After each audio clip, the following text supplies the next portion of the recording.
Elle sait faire beaucoup de choses, hein. Elle sait lire, elle sait même écrire. Vous avez l'argent? Tu crois vraiment qu'il comprendra?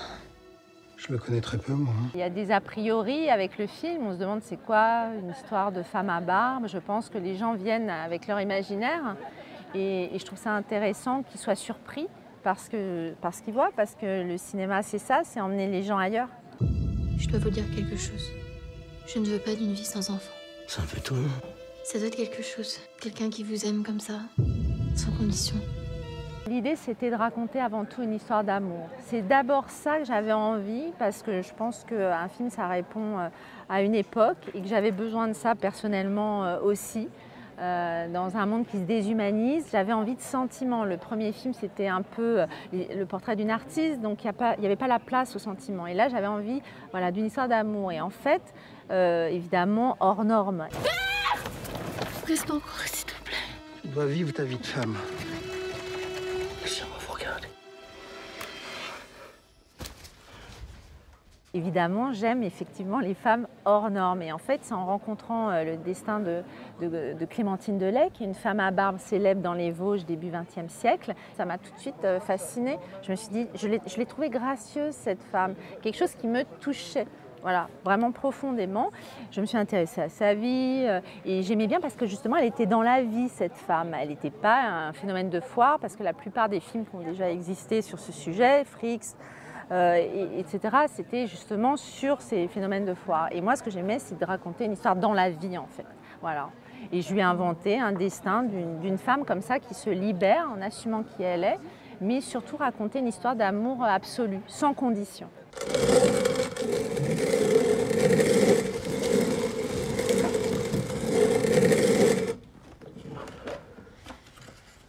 On vous a payé.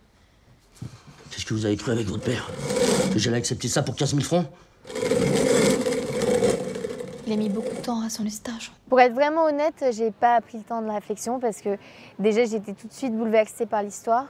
Que c'est rare de lire un grand destin de femme comme ça et qui dépasse en fait. C'est à la fois une histoire d'amour et c'est très simple parce que c'est entre deux personnes et c'est des envies simples dans le sens où c'est un personnage qui... Enfin, je m'identifie, elle veut avoir une vie de femme, avoir des enfants, aimer, être aimée. Et en même temps, il y avait quelque chose voilà, de romanesque. C'est ça qui était beau chez cette femme. Forcément, ce sera une histoire qui est une histoire d'amour pas banale. La banale romance, c'est pas pour elle. Et je pense qu'elle n'en a pas envie parce qu'il y a quelque chose en elle de très puissant et on lui en donne pas le droit. Donc je me disais forcément, avec un personnage comme ça, l'histoire d'amour va aller au-delà de quelque chose. Voilà. Qu'est-ce qu'ils disent les médecins? Il n'y a rien à faire? Mon père a essayé de tous les remèdes quand j'étais petite. Vous êtes né comme ça? Oui, c'est pas une maladie qu'on attrape. Au début, mon père me cachait, puis il a commencé à me raser.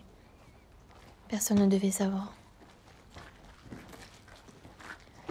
Il avait honte, j'imagine. Et après, j'aurais hésité avec la barbe, avec tout l'aspect visuel et le risque que c'est. Déjà le fait que ça soit pas crédible, ça aurait pu être vraiment pas crédible, ou même juste de la transformation que ça demande. Mais c'est vrai que comme j'ai une immense confiance en Stéphanie et en son regard aussi qu'elle posait sur le personnage, mais aussi là elle se penchait que sur l'histoire, mais de base elle est tellement esthétique et elle a le sens de la beauté, elle aime le beau. C'est même pas une question, je savais que ça allait être beau, ça c'était sûr.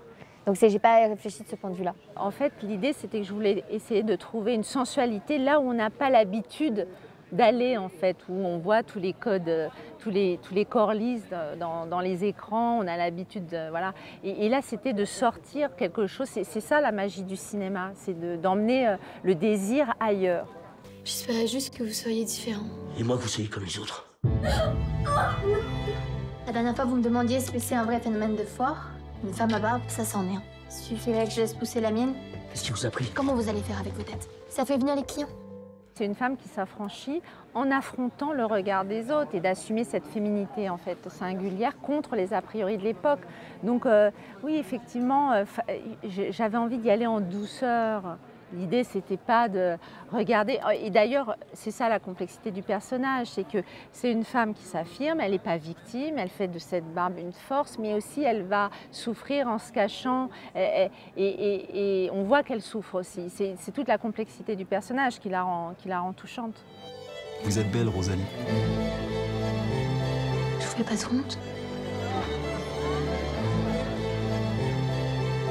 C'est un enfant que vous voulez, c'est pas un mari. C'était vraiment l'histoire qu'on devait raconter, donc il y avait quelque chose de trouver comment trouver Rosalie, parce que c'était pas que mettre des poils, c'était un vrai travail esthétique et de trouver l'évolution. Et c'est un travail avec Mélanie Gerbeau, qui est la spécialiste de ce genre de méthode, le poil à poil. Donc il y avait tout un travail, et en fait le temps que ça a mis, plusieurs heures le matin, ça a participé en fait à se créer cette seconde peau, à rentrer dans le personnage. Et donc même si c'était difficile parce que ce soit la peau qui réagit mal ou que ça soit long, en fait pour moi c'était un vrai temps. Je savais que j'avais ce temps-là le matin pour rentrer dedans et du coup d'être vraiment le personnage qui était complété par la robe avec le corset. La coiffure, on ne pouvait pas avoir les cheveux lâchés, le corset, la barbe, ça ne marchait pas. Enfin, il fallait la totale pour que le personnage existe. Ouais. On a expérimenté beaucoup de choses, ça s'appelle le travail en fait. Tout simplement, c'était un vrai travail très excitant finalement, c'était de créer une sculpture à la fois étrange et désirable aussi. Il y avait quelque chose voilà, de trouver sa réalité à Rosalie. Mais dès le début, hein, dans les essais, le peu d'essais qu'on avait fait, elle était là, Rosalie. Il suffisait juste après de la travailler. Mais c'est tout le corps pour un acteur, c'est tellement important. Donc voilà, que ce soit Benoît ou Nadia, il y avait quelque chose à trouver chacun l'un et l'autre. Avec tout cet argent, je vais pouvoir rembourser Barcelone. Vous n'êtes plus obligé de garder ça. Si je la garde encore un peu, on pourrait repeindre la salle. Le mur en bois, ça fait vieux. On pourrait organiser une fête aussi. Il y a de la place sous l'escalier pour un piano. Vous savez jouer? Non, mais je pourrais apprendre. Ah, je vais l'apprendre. Pourquoi pas? Je pourrais jouer de la musique aux clients. J'ai toujours rêvé de faire de la musique. Physiquement, il y avait un vrai travail en effet sur le fait aussi de réfléchir comment on joue un corps qui est mal dans sa peau, qui veut trouver une féminité ailleurs parce qu'elle ne correspond pas au code de la société. Donc il y avait quelque chose de trouver dans le corps une façon de...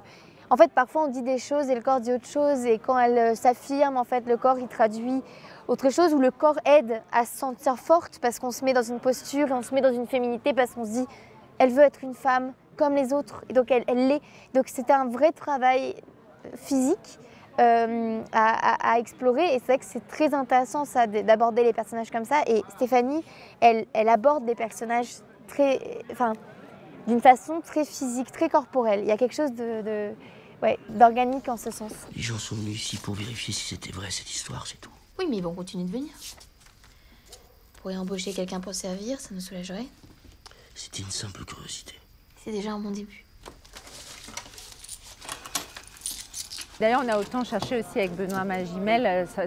D'ailleurs, c'est très drôle parce que la première apparition de Benoît, c'est avec un corset. Alors que normalement, c'est les femmes qui portent un corset et que la première apparition, c'est un corset.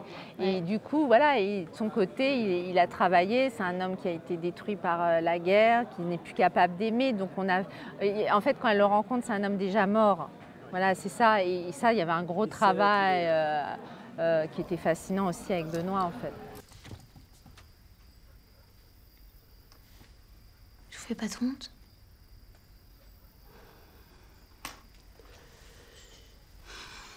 Vous verrez. Bientôt, ça n'intéressera plus personne, cette histoire. Croyez-moi. Ce qui est intéressant, c'est qu'il est dans l'émotion en permanence, Benoît. Il y a quelque chose comme ça qu'il installe, où quand il sent pas la scène, il va falloir la déplacer, trouver le bon geste, la bonne respiration. Il a quelque chose d'assez unique, et surtout, il a le mérite d'avoir accepté le rôle, parce que c'est une vraie prise de risque, parce que s'il y a aussi une mise à nu, c'est lui qui se met à nu face à cette femme.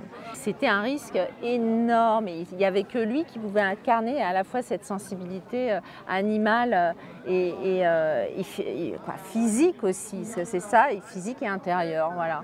Et il est très très généreux. Et au début, c'était très dur pour Nadia parce qu'en fait, dès le début, il a eu ce rejet. Il a eu ce truc, mais est-ce que je vais y arriver? Est-ce que je vais pouvoir aimer cette femme en fait?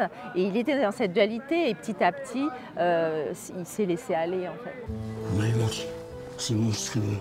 Monstrueux. C'est ça ta dot. Et le reste? Mais j'ai besoin encore un peu de temps. Quel temps? Il n'y en a plus du temps. C'est une chance inouïe d'être porté par un acteur qui est immense. Et immense parce qu'il est au-delà de juste jouer, il crée l'atmosphère, il crée des sentiments réels à des endroits où on ne s'y attend pas, il crée des situations. Il a créé un mystère autour de lui pour qu'en fait on soit jamais dans une... On ne soit jamais dans la fabrication, en fait, il y avait vraiment des moments où mon personnage, en fait, apprenait à le connaître en même temps que j'apprenais à le connaître lui. Donc c'est très très particulier comme méthode et c'est très porteur ça aide à jouer parce qu'en fait, il y a déjà tellement d'artifices que quand au moins on a en face quelqu'un, quand il me regardait, mais en fait, on ne pouvait pas remplacer quelqu'un. Parfois, je me disais, est-ce qu'on fait encore un plan? Je dis, on ne peut pas. Le regard de Benoît, il modifie mon jeu, il modifie qui je suis. C'est moi! J'ai jamais demandé ça à moi!